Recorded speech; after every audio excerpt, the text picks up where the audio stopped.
दोस्त का घर भी जल गया। क्या? अगर उन्हें कोई भी हेल्प चाहिए हो तो मुझे बताना। इसका घर जल गया और उसे घर के अलावा और क्या चाहिए होगा भाभी? ठीक है, तुम उसका नंबर दे दो, मैं उससे एक बार बात करती हूँ। Thank you. क्रिश,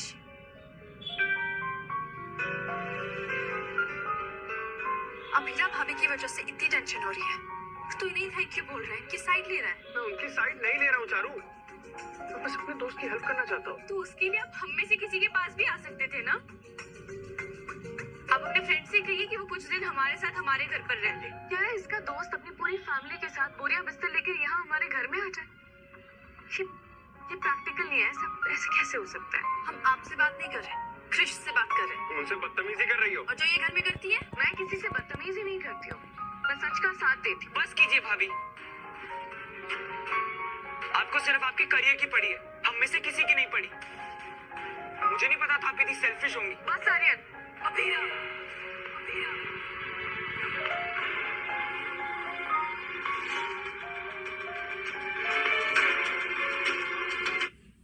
जी पाजी, जूपी डाउनलोड कहाँ से करूँ? zupi.com से। ओके कर दूँ? हाँ सिंपल। हो गया। और बताओ। और बस पाजी क्या बताएं, छोटी छोटी बातों के लिए लोग फोन करते रहते हैं। लोग भी ना हैं? खेलो इंडिया का अपना गेम लूडो, सिर्फ जूपी पर। आज ही zupi.com से ऐप डाउनलोड करो, खेलो और जीतो लाखों तक कैश। इस खेल में आदत लगना या आर्थिक जोखिम संभव है, जिम्मेदारी से खेलें। ज्यादा चॉकलेटी, ज्यादा मस्ती, नया कैडबरी जेम्स। बच्चे पे क्यों चिल्ला रही हो? मैं चिल्ला रही हूँ? मैं तो हैरान हूँ कि तुम्हें इसकी बदतमीजी नजर नहीं आ रही। और मैं बिल्कुल भी हैरान नहीं हूँ कि तुम्हें तुम्हारी गलती दिखाई नहीं दे रही, क्योंकि तुम थोड़ी कभी गलत हो सकती हो। वैसे भी सही गलत देखने के लिए आंखें खोलनी पड़ती है अभीरा, पर तुम्हें तो अपने करियर के सपने में फुर्सत ही नहीं है। एक्सक्यूज मी, अगर सच कहने का शौक पाला है तो सच सुनने की हिम्मत भी रखो अभीरा। आर्यन बिल्कुल सही कह रहा है, तुम बहुत सेल्फिश हो।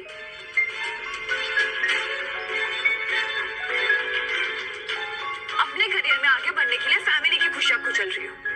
ये कोई बचकानी जिद नहीं है रोही, ये मेरा और मेरी मम्मा का सपना है जो हमने खुली आंखों से देखा है। अरे सपनों के लिए तुम कुछ भी करोगी, किसी भी हद तक जाओगी अभीरा। नहीं, मैं हर हद से आगे बढ़ूंगी।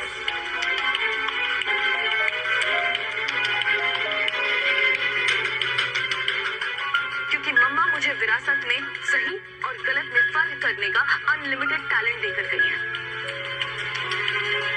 उन्होंने मुझे सही के साथ खड़े रहने की, लड़ने की हिम्मत दी है। उन्होंने मुझे सर झुका के हाजी नाजी करना नहीं सिखाया, सच के साथ खड़े रहकर गलत के खिलाफ आंखों में आंखें डालकर फाइट करना सिखाया। सो आई विल फाइट। करियर तुम्हारा सपना नहीं, तुम्हारा पागलपन बन चुका है। बस करो अभीरा, अपने साथ साथ हम सबको भी पागल करोगी क्या? रूही, तुम उन बच्चों में से थे ना जिसे जब कहा जाता था कि बड़े होकर क्या बनना चाहती है तो वो कहती थी कि मैं किसी के वाइफ बनना चाहती हूँ, जो फैंसी ड्रेस में दुल्हन बनकर आ जाती थी, जिसकी लाइफ का मकसद था किसी के घर की बहू बनना। Which is perfectly fine. वो तुम्हारी लाइफ की चॉइस है। तुम अगर लाइफ में मूव ऑन नहीं करना चाहती हो, तुम्हारी चॉइस है, लेकिन फिर तुम मुझे मेरी चॉइसेस के लिए ज्ञान नहीं दे सकती हो रोही, क्योंकि जिसने खुद कभी सपने नहीं देखे वो किसी और के सपने की वैल्यू भी नहीं समझ सकती। मुझसे इस तरह बात करने की तुम्हारी हिम्मत कैसे हुई अभीरा? तुम मुझे इतने टाइम से सेल्फिश, जिद्दी, इमेच्योर ये सब कुछ बुला रही हो, और पहली बार मैंने तुमसे कुछ कहा तो तुम्हें हैंडल नहीं हो रहा है। 75 बार तुम मुझसे कह चुकी हो कि मैं तुम्हारे पर्सनल मैटर में ना पढ़ूं, लेकिन मुझे हमेशा ज्ञान देने के लिए आ जाती हो। हर एक तुम्हें मुझसे इतनी प्रॉब्लम है तो मुझसे दूर रहो ना। अपने परफेक्ट बहू के ताज को रोज चमकाओ, मेरी बड़ी बहन बनने की कोशिश मत करना।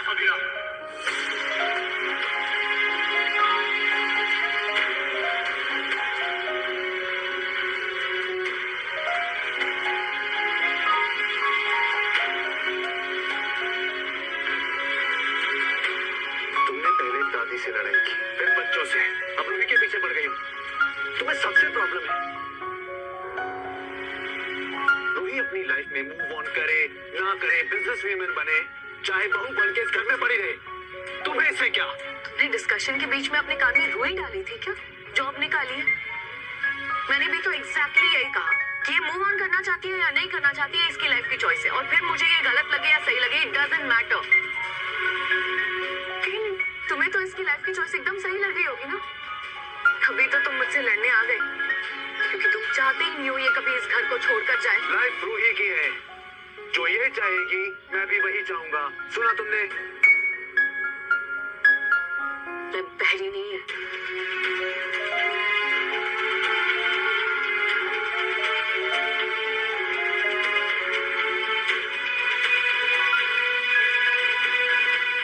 मीना को हर बात पे जिद क्यों करनी होती है? 2-4 दिन सब सही रहता है, फिर से कोई प्रॉब्लम हो जाती है। वो जमीन का केस, इसकी और दादी की लड़ाई, क्या क्या संभालूं मैं? ऊपर से दादी शाह ने तुम्हारी दूसरी शादी की रट पकड़ ली।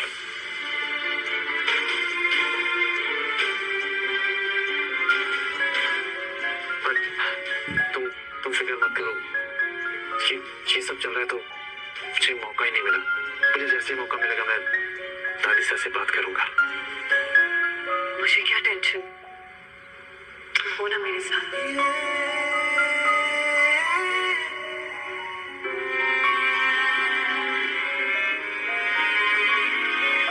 मैं बहुत अकेली पड़ गई हूँ मम्मा। घर में जंग छिड़ गई है, लेकिन जंग तो फौज लड़ती है ना, मैं अकेली फौज थोड़ी बन सकती हूँ। आपको पता है, इस बार अरमान भी मेरे साथ नहीं है, और मैंने पीसफुली दादी सर के सामने अपने बात रखने की कोशिश की, लेकिन वो फुट ड्रैगन हमारे मोड़ में आ गई। अब आप ही मुझे हमेशा कहती थी ना कि सच बोलो, सच का साथ दो। मैंने तो वही किया मम्मा, लाइक अ गुड पर्सन, लेकिन क्या मिला? सब मेरे अगेंस्ट हुए, सब अपसेट है मुझसे। मुझे नहीं समझ में आ रहा अब आगे क्या होगा। सर्च पे आसानी से जानो, EMI कैलकुलेटर? गूगल सर्च पे ढूंढेंगे तो मिलेगा।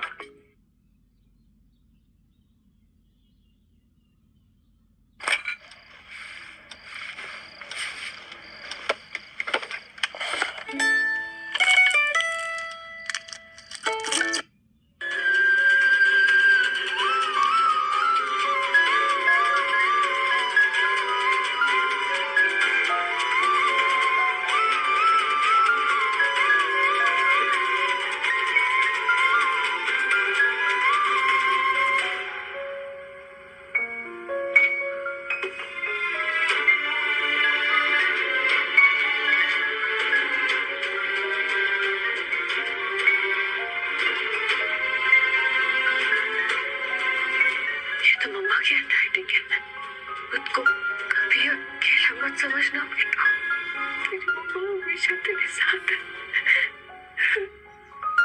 डर के भागना एक आदत होती है और रुक के लड़ना भी एक आदत है। अब तुम्हें फैसला करना है कि डरने की आदत डालनी है कि लड़ने की।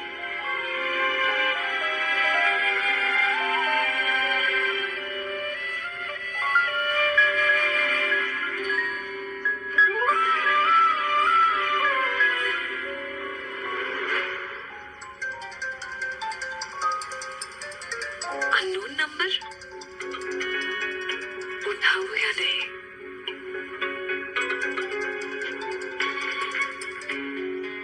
हाय रूही। हाय, आप? मैं मानव, आपके बी नानू ने आपको मेरे बारे में बताया होगा। ओह, हाय। हाय, दूसरी बार हाय बोल रहा हूँ। सॉरी, आई थिंक थोड़ा नर्वस हो गया हूँ मैं। आपको ये सब ऑकवर्ड लग रहा होगा ना? जी, हम दोनों ही इतना ऑकवर्ड हो रहे तो ये बात यही खत्म कर देते हैं ना। वैसे भी जो बात आगे ही नहीं बढ़नी, उसे शुरू ही क्यों करें?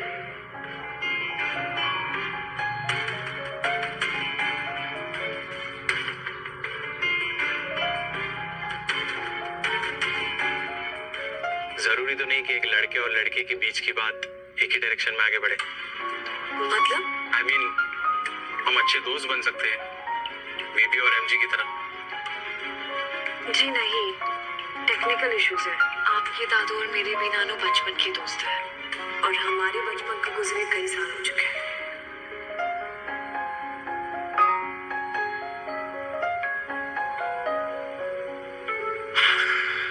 मुझे पता होता कि बचपन गुजारने की इतनी बड़ी कीमत चुकानी पड़ेगी तो मैं बड़ा ही नहीं होता। मैं आपको दोस्ती की गारंटी तो नहीं दे सकती, पर फीबी नानू और बी नानू के लिए दोस्ती करने की कोशिश कर सकती हूँ। तो कीजिए ना, कोशिश ऑलवेज विंस।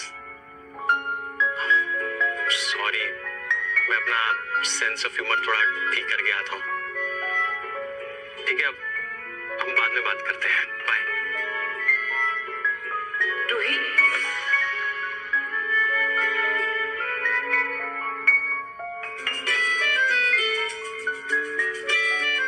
क्या हुआ? आप लोगों के चेहरे पे 12 क्यों बजे हैं? पहली कॉल थी। पहली कॉल में रूही थोड़ी बोल देगी कि मैं तुमसे शादी करना चाहती हूँ। You are so handsome, relax. कई लोगों को सच बोलने में टाइम लगता है। इट्स सो नाइस बेटा, तुमने रूही की बात का बुरा नहीं माना, वरना मुझे तो ऐसा लग रहा था कि thank you. Relax baby game जी, पहला कॉल था और पहली कॉल में दोस्ती हो गई, ये क्या कम है ना? तुम क्या स्कूल में हो कि उस लड़के से दोस्ती करोगी?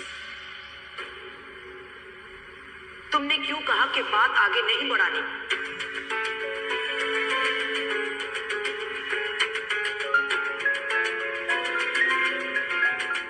देखो बेटा, आगे बढ़ना है ना तो बात आगे बढ़ानी होगी। मौका देना होगा, वक्त देना होगा, मिलना होगा, कोशिश करनी होगी। मनीष जी को वो लड़का इतना पसंद है, तुमने साफ ना कर दी। हम जान सकते हैं क्यों? मैं दादी साहब से बात करूंगा, तुम किसी से नहीं मिलोगी, तुम ये शादी नहीं करोगी। दादी साहब, आपने अपना केस अरमान से ही लड़ने को क्यों कहा? फुफा सा या ठाचू सास से क्यों नहीं? क्योंकि अरमान को इंसान की परख है, सही और गलत की परख है, और हम उस पे सबसे ज्यादा भरोसा करते हैं। और मुझे पता है कि आप कभी किसी गलत इंसान पे भरोसा कर ही नहीं सकते, इसलिए मैं भी अपनी जिंदगी का फैसला अरमान पे छोड़ती हूँ।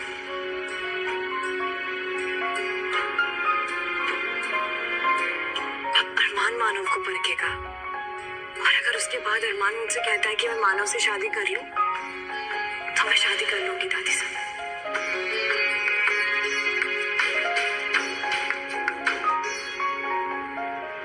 ना मैं किसी से शादी कर सकती हूँ, ना घर के सब बड़ों की और बातें टाल सकती हूँ, इसलिए मैंने तुम्हारा नाम ले लिया अरमान। मुझे पता है कि तुम इस शादी के लिए कभी हाँ नहीं बोलोगे।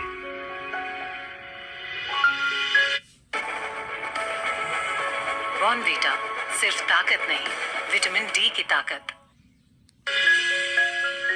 स्टाफ ने मेरी केस की फाइल यहाँ क्यों रख दी?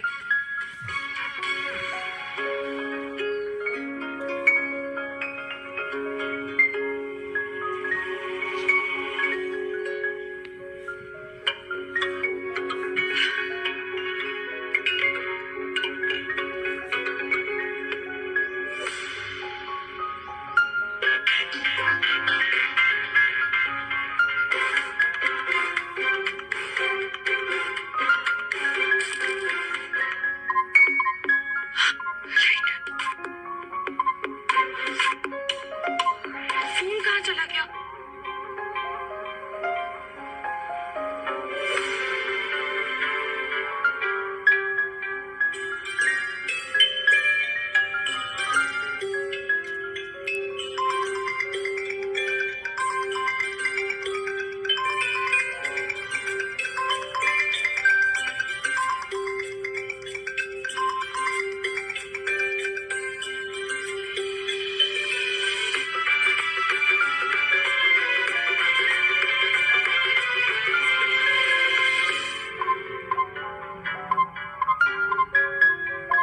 तुम इस हद तक गिर चुके हो वीरा, क्या कर रहे हो? स्टाफ ने मेरी फाइल्स यहाँ रख दी थी, मैं वही लेने आई। सच बोलो। तुम्हें लग रहा है मैं झूठ बोल?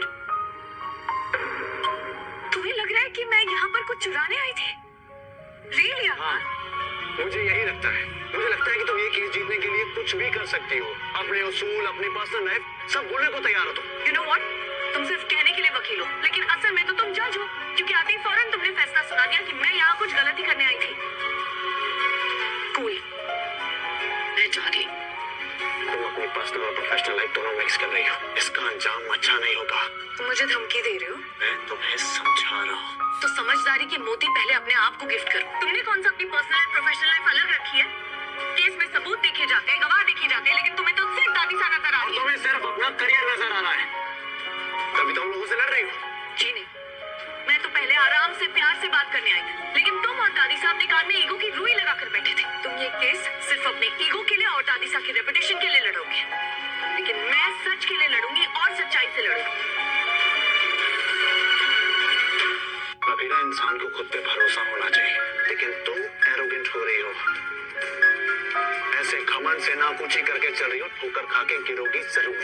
नाकूची करके चलना तो पोदार फैमिली का ट्रेट है, मेरा नहीं। मेरे पास सबूत है, गवाह है, लेकिन तुम कैसे साबित करने वाले हो कि दादी साहब का इस केस में कोई हाथ नहीं था?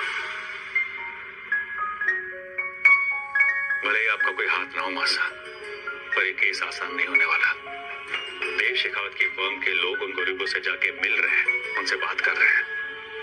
वो लोग उन्हें भी इस केस में इन्वॉल्व कर रहे हैं।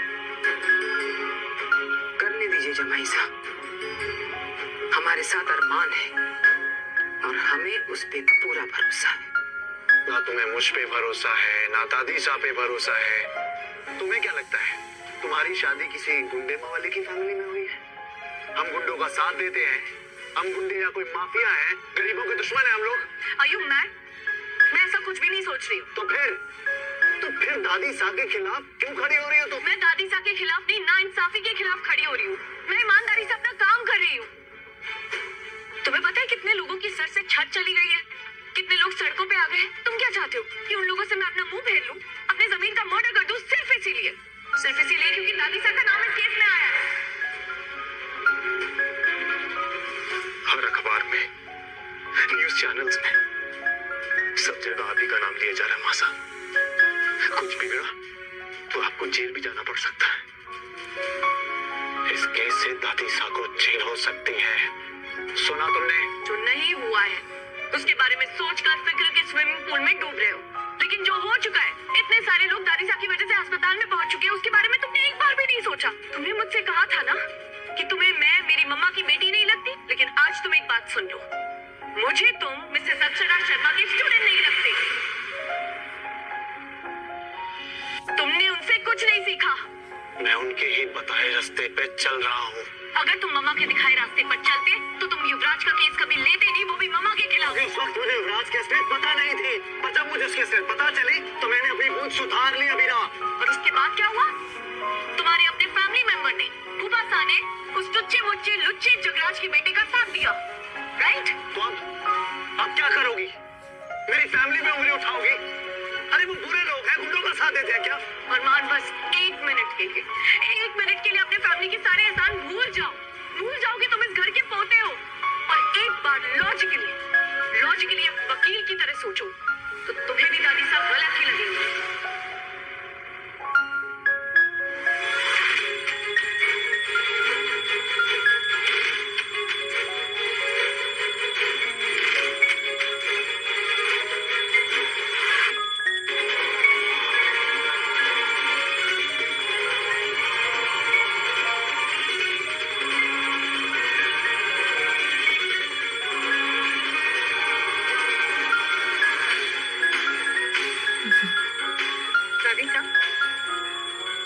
दादी साहब जी क्या कर रही हैं?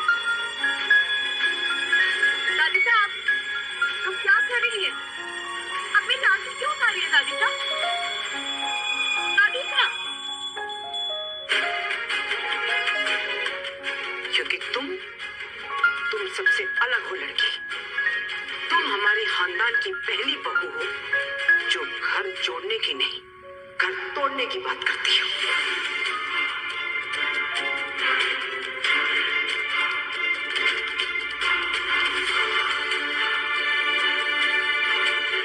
दादी साहब, मैंने कब घर तोड़ने की बात की? क्या? अभी तो तुमने अरमान से कहा कि वो भूल जाए कि वो हमारा पोता है। दादी साहब, अमीरा तो वो बस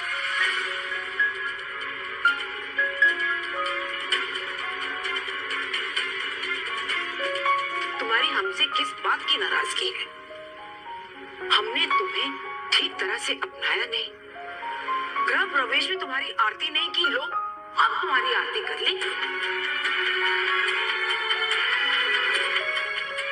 हमने तुम्हें कॉलेज, इंटर्नशिप, नौकरी सब करने की इजाजत दी।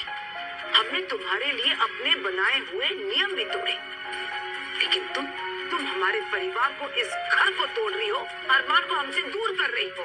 नहीं दादी सा, मैं ऐसा करने के बारे में सोच भी नहीं सकती। तुम सोच भी सकती हो और कर भी सकती हो, क्योंकि तुम्हारे पास परिवार है नहीं, तो तुम्हें परिवार की अहमियत क्या पता होगी। आपकी इंफॉर्मेशन गलत है दादी सा। मेरे पास परिवार था, मेरी मम्मा ही मेरा परिवार थी। अच्छा, तो फिर तुम्हारी माँ का परिवार कहाँ है?